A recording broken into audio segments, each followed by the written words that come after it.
Assalamualaikum warahmatullahi wabarakatuh. Halo semuanya, perkenalkan nama saya Cindy Oktaviani dengan NIM 432190100125, program studi S1 Akuntansi Universitas Mercubuana Jakarta.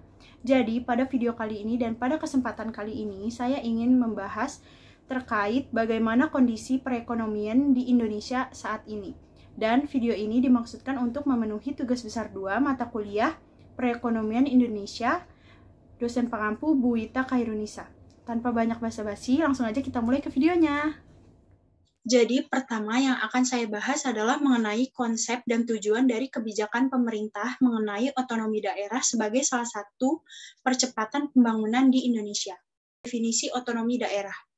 Menurut KBBI atau Kamus Besar Bahasa Indonesia, otonomi daerah adalah hak, wewenang, dan kewajiban untuk mengatur serta mengurus rumah tangga sendiri sesuai peraturan perundang-undangan yang berlaku. Selanjutnya ada tujuan otonomi daerah. Di sini saya mengambil contohnya hanya 3. Yang pertama, dapat meningkatkan pelayanan kepada masyarakat. Yang kedua, dapat mengembangkan kehidupan yang berasaskan demokrasi. Dan yang terakhir atau yang ketiga, dapat mewujudkan suatu keadilan sosial bagi seluruh masyarakat Indonesia. Selanjutnya ada konsep kebijakan pemerintah mengenai otonomi daerah sebagai salah satu percepatan pembangunan di Indonesia. Secara konseptual, pelaksanaan otonomi daerah di Indonesia terdapat 3 tujuan utama, yaitu yang pertama tujuan politik, yang kedua tujuan administratif, dan yang ketiga ada tujuan ekonomi. Di sini saya ingin menjelaskan satu persatu. Pertama, tujuan politik. Tujuan politik adalah hal yang ingin diwujudkan melalui tujuan politik dalam pelaksanaan otonomi daerah, diantaranya adalah upaya untuk mewujudkan demokratisasi politik melalui partai politik dan Dewan Perwakilan Rakyat Daerah atau DPRD. Dan yang kedua, tujuan administratif. Tujuan administratif. Perwujudan tujuan administratif yang ingin dicapai melalui pelaksanaan otonomi daerah adalah adanya pembagian urusan pemerintahan antara pusat dan daerah, termasuk sumber keuangan serta pembaharuan manajemen birokrasi pemerintahan di daerah. Selanjutnya yang ketiga ada tujuan ekonomi. Tujuan ekonomi yang ingin dicapai dalam pelaksanaan otonomi daerah di Indonesia adalah terwujudnya peningkatan indeks pembangunan manusia sebagai indikator peningkatan kesejahteraan masyarakat Indonesia. Kita ke slide selanjutnya. Tujuan dari kebijakan pemerintah mengenai otonomi daerah sebagai salah satu percepatan pembangunan di Indonesia berfungsi untuk ada 3. Yang pertama, meningkatkan pelayanan kepada masyarakat agar semakin baik. Yang kedua, menciptakan efisiensi. Dan yang ketiga, efektivitas pengelolaan sumber daya daerah. Selanjutnya, ada contoh permasalahan yang timbul akibat dari otonomi daerah. Yang pertama, ada eksploitasi pendapatan daerah. Kedua, kinerja yang sering kurang berkesinambungan. Yang ketiga, memerlukan anggaran yang besar. Dan yang keempat, kepala daerah yang kurang bijaksana. Dalam pelaksanaannya, otonomi daerah memberikan kewenangan pemerintah daerah untuk dapat mengurus dan mengatur sendiri urusan daerahnya. Pelaksanaan otonomi daerah ini merupakan wujud dari penerapan sistem desentralisasi yang berada di Indonesia. Namun, setiap kegiatan pasti memiliki kelebihan dan kekurangan. Yang pertama, eksploitasi pendapatan daerah. Pendapatan daerah yang berasal dari pajak daerah atau bagian anggaran dari APBN boleh digunakan untuk kepentingan daerah. Namun, terkadang daerah melakukan terlalu berlebih untuk satu hal saja. Dan yang kedua, kinerja yang sering kurang berkesinambungan. Tidak berkesinambungan kerja ini dapat terjadi jika kepala daerah kurang teliti dalam memutuskan atau mengambil langkah, sehingga menyebabkan adanya pembenahan ulang dan membuang waktu.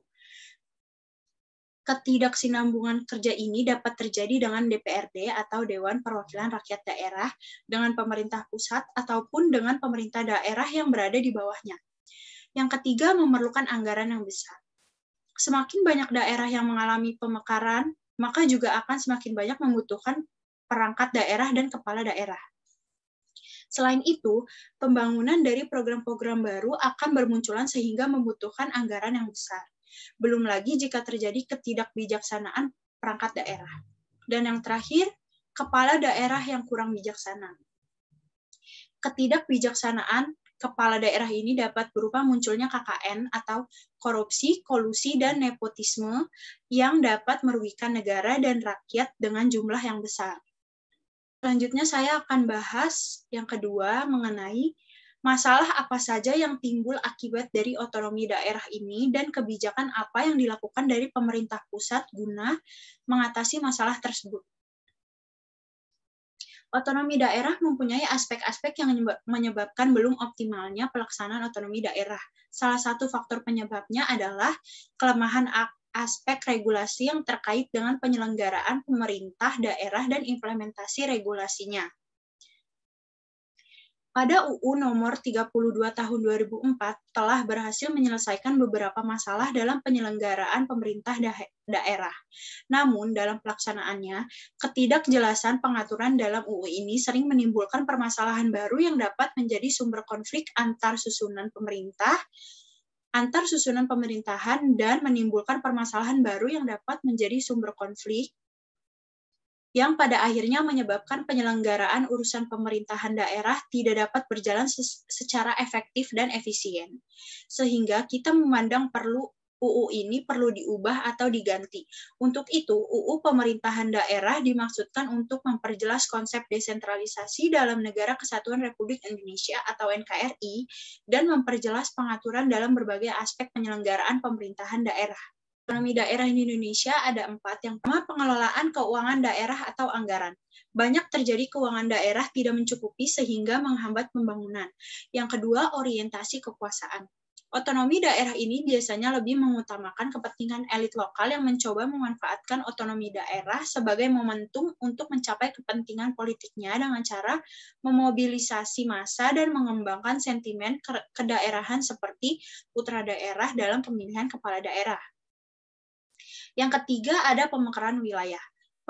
Pemekaran wilayah menjadi masalah sebab ternyata ini tidak dilakukan dengan grand design dari pemerintah pusat, sehingga terjadi prakarsa dan inisiatif pemekaran itu berasal dari masyarakat di daerah itu sendiri.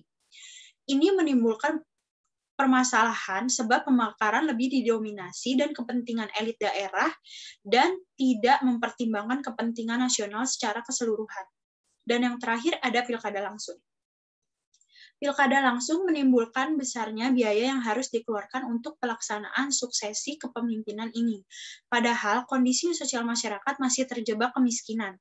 Di samping itu, pilkada langsung juga telah menimbulkan moral hazard yang luas di masyarakat akibat politik uang yang beredar. Tidak hanya itu, pilkada langsung juga tidak menjamin hadirnya kepala daerah yang lebih bagus dari sebelumnya. Slide selanjutnya ada kebijakan pemerintah dalam otonomi daerah. Secara kelembagaan, pemerintah dapat berperan sebagai yang pertama, fasilitator atau memfasilitasi masyarakat. Peran pemerintah sebagai fasilitator melakukan 2 kegiatan, yaitu yang pertama, sebagai fasilitas antar stakeholder yang melakukan kerjasama secara informal dan membuat kesepakatan di antara kedua belah pihak. Dan yang kedua belah pihak mengikat perjanjian atau MOU melalui pemerintah daerah baik tingkat pertama maupun kedua dan rekomendasi pemerintah pusat. Selanjutnya yang B ada entrepreneurship. Peran pemerintah daerah sebagai entrepreneurship melakukan 2 kegiatan juga seperti tadi, yaitu yang pertama, mengelola dan memobilisasi sumber daya yang dimiliki, dan yang kedua, membentuk badan usaha bersama dengan beberapa daerah dan swasta dalam bentuk serta bidang tertentu. Slide yang terakhir ada permasalahan atau contoh kasus dari otonomi daerah itu sendiri. Di sini bisa kita lihat ada gambar. Ini contoh kasus otonomi khusus Papua. Otonomi daerah dimaksudkan untuk memberikan kewenangan dan keluasaan yang lebih luas kepada daerah di dalam mengatur dan menyelenggarakan pemerintahan daerah, termasuk kewenangan dalam pengelolaan sumber daya alam di wilayahnya, guna meningkatkan kesejahteraan masyarakat. Pengaturan dalam UU nomor 22/1999 ini memberikan kewenangan yang luas kepada daerah untuk mengatur dan mengurus urusan rumah tangga itu sendiri. Namun, ruang yang disediakan oleh Undang-Undang nomor 22 tahun 99 itu dianggap masih belum mampu mengakomodasikan kekhasan budaya dan adat istiadat masyarakat Papua, baik dalam pengelolaan pemerintahan maupun pembangunan di wilayah Papua itu sendiri. Berbagai kalangan di Papua menuntut untuk mengembangkan kekhasan budayanya dalam konteks NKRI melalui kebijakan pada tingkat nasional yang bersifat khusus. Sejalan dengan nafas desentralisasi pasca reformasi, aspirasi dan tuntutan yang berkembang itu kemudian direspon oleh pemerintahan dengan terbitnya Undang-Undang Nomor 21 Tahun 2001, yang mana undang-undang itu tentang penyelenggaraan otonomi khusus bagi Provinsi Papua. Melalui kebijakan ini diharapkan dapat mengurangi kesenjangan antar Provinsi Papua dengan provinsi-provinsi lain dalam wadah NKRI serta akan memberikan peluang bagi orang asli Papua untuk berkiprah di wilayahnya sebagai subjek sekaligus objek pembangunan. Hal ini adalah suatu kebijakan yang bernilai strategis dalam rangka peningkatan pelayanan, akselerasi pembangunan, dan pemberdayaan seluruh rakyat di Papua. Otsus Papua sebenarnya didesain sebagai langkah awal dalam rangka membangun kepercayaan rakyat kepada pemerintah, sekaligus merupakan langkah strategis untuk meletakkan kerangka dasar yang kokoh demi tuntasnya masalah di Papua. UU Otsus Papua lahir karena sejak penyatuannya ke Indonesia masih ada persoalan pemenuhan rasa keadilan bagi rakyat Papua. Belum tercapainya kesejahteraan rakyat, belum tegaknya hukum di Papua, dan belum adanya penghormatan hak asasi manusia atau HAM, khususnya terhadap warga Papua. Masalah yang muncul, pada tataran ideal, adanya kewenangan yang besar dengan berlakunya UU Otsus Papua diharapkan mampu menjadi solusi bagi masyarakat yang selama ini termarginalkan oleh pembangunan. Namun, pada tataran kenyataannya, berbagai persoalan pembangunan mengemuka seakan menjadi problem atau masalah yang tak terselesaikan melalui pelaksanaan UU Otsus ini. Pemberlakuan kebijakan ini oleh sebagian kalangan dianggap belum memberikan perubahan yang signifikan terhadap pelaksanaan fungsi pemerintahan dalam hal melayani atau servis, membangun atau development, dan memberdayakan atau empowerment masyarakat. Dalam pelaksanaannya, Otsus Papua ini mengandung beberapa masalah krusial yang muara dari masalah-masalah tersebut adalah kesejahteraan. Setidaknya ada 3 masalah, yaitu yang pertama, ketidaksamaan pemahaman dan kesatuan persepsi. Ada respon positif dan ada respon negatif. Respon negatif seperti permintaan referendum. Yang kedua, saling ketidakpercayaan antara masyarakat Papua dan pemerintahan pusat. Ini disebabkan masih adanya pelanggaran HAM dan intimidasi pada rakyat Papua, dan telah menimbulkan kekecewaan yang sangat mendalam sehingga mereka memilih alternatif memisahkan diri dari NKRI. Dan yang ketiga, masalah ketidaksiapan pemerintah daerah. Hal ini terlihat dari kualitas sumber daya manusia yang ada. Sementara itu, pada sisi yang lain, pemerintah menilai pelaksanaan otonomi khusus Papua masih jauh panggang dari asap.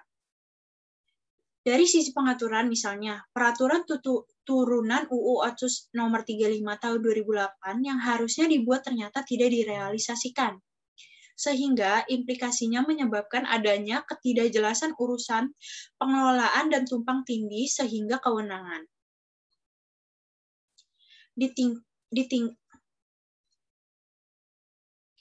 Sementara itu, pada sisi yang lain, pemerintah menilai pelaksanaan otonomi khusus Papua masih jauh panggang dari asap. Dari sisi pengaturan, misalnya peraturan turunan UU Otsus nomor 35 tahun 2008 yang harusnya dibuat ternyata tidak terrealisasikan atau tidak direalisasikan.